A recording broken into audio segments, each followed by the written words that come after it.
Hello, Abigail here with the Tarotscopes for Taurus season, Scorpio sun, moon, and rising. My Scorpios, thank goodness this Taurus season has less earth-shaking astrological events. Doesn't mean things aren't going to happen, doesn't mean we're not dealing with interpersonal stuff and stuff on the world stage, but we're not like getting constantly hit by really intense energy. So there's a lot of space to recoup and regroup in this Taurus season. There's a lot of space to really take a deep breath and nap and connect back to ourselves. I feel like the speed at which things have been moving recently has disconnected a lot of us from our bodies. It's a great season to really get back in touch, to do, to dance, to get outside, to be engaged with the universe and things that matter to us that have kind of gotten backburnered by everything that's going on. Um, Astrologically, I have another video on this, the astrology for Taurus season. You can check that out. But there is a beautiful full moon in Scorpio because Taurus is your opposing sign. And I do think with the sun conjunction to Uranus, there's a really beautiful kind of wild energy that I think is going to really feel good for a lot of my Scorpio heavy, Scorpio based people, especially since Mars will be coming out of its shadow period, which is your ruler, and is officially now in Leo, which is a much more activated place. Even if it's in a square to you, it feels like things are starting to move, which is great. Doesn't mean that there's not some roadblocks and bumps in Taurus season. It just means that I think the amount of energy we're being called to digest is a little more manageable.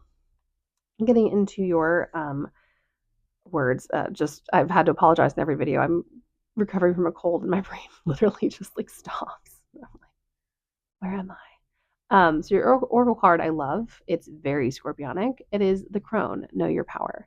I think this Taurus season is the time to reconnect with self, to reconnect with who you are and your personal power. A lot of Scorpio risings I've been talking to have felt a little kind of at loose ends recently, but also really excited to kind of seek out new forms of energy and resources.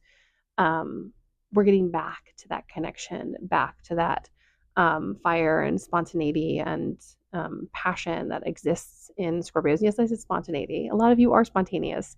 It just doesn't seem like that to some people, but there is an intense, activated, brave energy that makes you capable of making some really brash decisions sometimes, which sometimes work out really great for you. So this is a season to really connect back to self, to really find parts of ourselves that maybe have gone missing in the chaos of early 2025. Also, with the crone does not have time for BS. The crone does not have time for people who mess with other people's emotions and resources, etc. So take your lessons from those retrogrades and tell people no and cut people off who don't really feed and provide engagement and resources to you. All relationships that are not parent to child or child to adult are transactional, and giving and receiving is a really important part of it. So, make sure that you're getting that, you're on the receiving end of things, as well as making sure that you're giving. And it can be in your own unique way. It doesn't need to be how anyone else does anything. And starting off, we do have a Page of Rods. I think there's a lot of spark and passion coming alive in this Scorpio season. Not Scorpio season, Jesus. Sweep over my poor, tired body. In this Taurus season, there's a lot of passion and inspiration and energy that I think is really going to benefit you. We do have a Nine of Rods here, so it does still feel like we're kind of in the thick of things. But with Mars finally getting out of those post-retrograde degrees, which is happening either beginning of Gemini season or end of Taurus season, I have to go look. But we are getting to the end of it, and we are finally in a fire sign. So it is time to feel reborn and that spark. And I really think with this Page of Rods, getting out, connecting with nature, really feeling the earth beneath your feet and connecting with people you care about and doing things that you love are a really important part of this season and time for you. I think a lot of people that I've talked to recently kind of feel disconnected from joy right now and disconnected from just fun in their bodies. Do things that really appeal to you and really notice when you find something that you really enjoy. Don't brush over that joy that it gives you. Make sure that you're like, yes, this is what I want. This is what I enjoy. I also find that that kind of extra affirmation helps redirect the energy towards things that we want rather than kind of scattered across the kind of mixed messages we sometimes put out when we ignore inspiration and happiness and joy because the world is so focused on possession and material things. We do have this Nine of Rods, like I said. We're not through things. We're still in the post shadow phase, especially in the beginning of Taurus season, of the Venus retrograde, Mercury retrograde, Mars retrograde. So there are still things to work through. There are still things to wrap up and finish.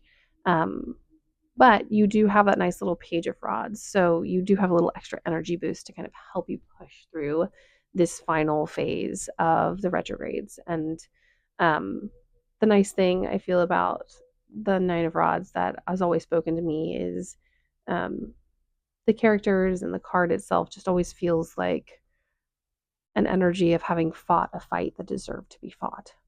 So, whatever fight you're in right now, it deserves to be fought, and you should be proud of yourself for standing up for yourself. We do have a nice little Two of Pentacles, and this has been coming up a lot for me and other people lately. It's really that Venus retrograde energy in a Venus ruled season.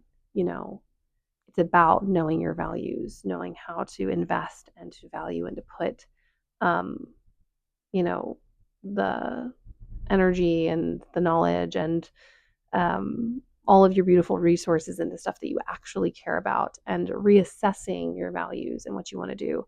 Um, the two Venus retrogrades ago, I completely decided to change my career because the values didn't align anymore. It's that kind of energy. And you don't have to change your entire career like I did. You don't need to do that. There were also other circumstances involved. But it is time to reconsider what you want and what you need. And you have the space in this Taurus season to do it. So take advantage of that and really um, use what you know to help yourself progress and move forward and really connect with your needs and desires and etc. Um, and we do have a lovely Knight of Elixirs, which I always think really portrays Scorpio energy really well because so many of us and so many people are surprised to learn that Scorpio is in fact a water sign. And I'm like, yeah, it's an aggressive type of water. Like tsunamis can wreck entire islands, and the ocean is both gorgeous and terrifying. And in this night energy, there is kind of like that teetering on the edge of um, deeply enriching and also deeply devastating that a lot of intense Mars and water energy can carry. But I would invite you to really get back in touch. And I think this entire spread's kind of talking about that. Really getting back, and especially your Oracle card with like know your power, really get back in touch with what you want. Get back in touch with the depth of emotion that you live in and you value and you deserve. And really notice and mark the ways in which you've been forced to give up parts of self that you need to reintegrate back into who you are because those things deserve to be a part of you too because they are.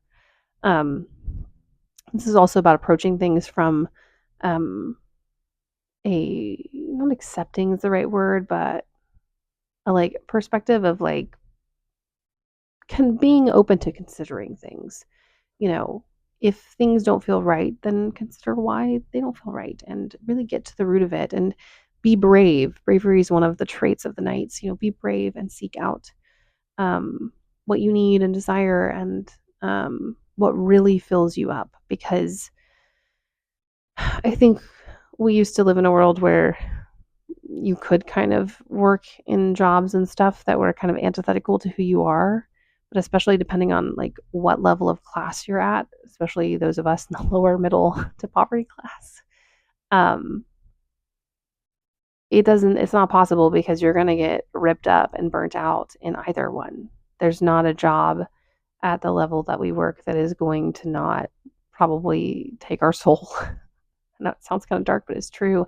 So why not do something that you feel is valuable while also having to deal with whatever the hell this is? Um, so yeah, connect. Really listen to those desires that have been kind of refined through the Venus retrograde. And then we have the Devil, lovely card. And I think it's maybe time to consider if maybe normal is just not for you. If maybe you're always called to be subversive, if maybe, comparing yourself to everyone else is pointless. And whenever I see this card, it's also about subversion. If you're in a situation that you can't really get out of, what's it called? Something compliance. My brain just once again clicked off. Um, but it's basically the idea that like you can do what you're told, but do it in such a way that you're like, I'm not actually doing what you're telling me to do. Malicious compliance. There we go. It's also the idea that like the way things are, it doesn't have to be that way if we don't want it to. Like, it's literally just because a group of people decided that something was normal, and oftentimes that group isn't even the majority. They're, like, just really mean and annoying and often cruel and selfish, so why can't we make a world where what we want is possible, where the desires and the things that we enjoy are fun and normalized? And I think the trick here is not to go and then push that on other people, but believe in the world that you want, believe in the kind of subversive, alternative resistance that kind of lives in your soul. You don't have to be an alternative person, but like the resistance that lives in a Mars heavy person's soul, let that come out. Let it be socially unacceptable. And let it be a call back to your own personal power, just like your Oracle card. All right, my loves, that is my reading for Taurus season. If you have any comments or questions, obviously pop them below or find me over on one of my other platforms. It's under the Keen Witch as well. And I will see you all in a different space and time. Don't forget to like and subscribe. Blessed Taurus season.